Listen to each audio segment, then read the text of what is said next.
वरती घ्यायच्या.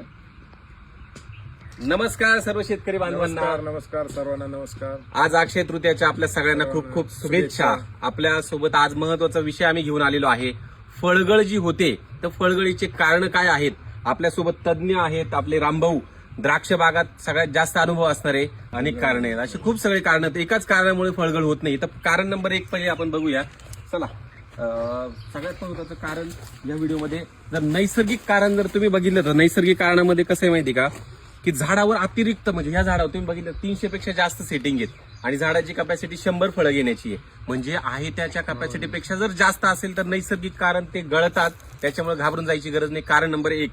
कारण नंबर 2, परागीभवन, त्याला पॉलिनेशन आपण म्हणतो. मधमाशा जे येतात त्या जर तुम्ही काही एखाद्या कीटकनाशक फवारत असाल आणि मधमाशा जर कमी येत असतील तर तेही म्हणजे परागीभवन जर प्रॉपर झालं नाही तर एकदम कमकुवत होता फळं, ते गळून जातात. ते महत्वाचं कारण. बरोबर. दुसरं कारण म्हणजे पाण्याचा ताण, म्हणजे अतिरिक्त पाणी. बरोबर. पाणी खूप जास्त पण नकोय, पाणी खूप कमी पण नकोय. म्हणजे पाणी जास्त जर झालं तरी प्रॉब्लेम, पाणी कमी झालं तरी प्रॉब्लेम. म्हणून बघा जमिनीच्या नुसार कसं पाण्याची रिक्वायरमेंट आहे. म्हणजे हे सगळ्यात महत्वाचं कारण.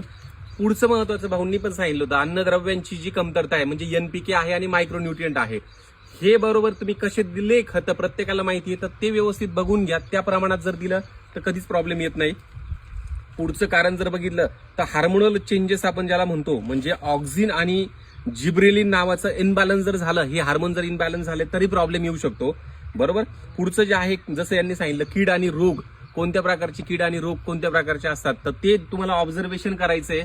बरोबर. त्याच्यानुसार म्हणजे बुरशी असेल किंवा कीड असेल याच्यामुळे पण फळगळ ही होत असते. पुढचं त्याच्या महत्वाचं म्हणजे हवामानाचा परिणाम, म्हणजे खूप जास्त टेम्परेचर जर आहे. बरोबर. कधी कधी आता टेम्परेचर 35च्या पुढे जायला लागला, 40 पर्यंत जायला लागला. हा महत्वाचं कारण. अचानक पाऊस पडतो, अचानक बर्फवृष्टी होते, हे कारण म्हणजे हवामानातील बदल हा सगळ्यात महत्वाचं कारण. जास्त फळांचा भार मी मग अगोदरच सांगितलं.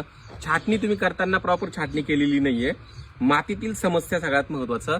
बरोबर. म्हणून ह्या सगळ्यांचं व्यवस्थित तुम्ही बॅलन्सिंग करा. विशेषतः बोरॉन झालं, कॅल्शियम झालं, बरोबर, फॉस्फरस झालं आणि नायट्रोजन झालं आणि झिंक, याचं व्यवस्थित तुम्ही स्प्रे मॅनेजमेंट करा आणि खालून देण्याचा व्यवस्थित प्रयत्न करा.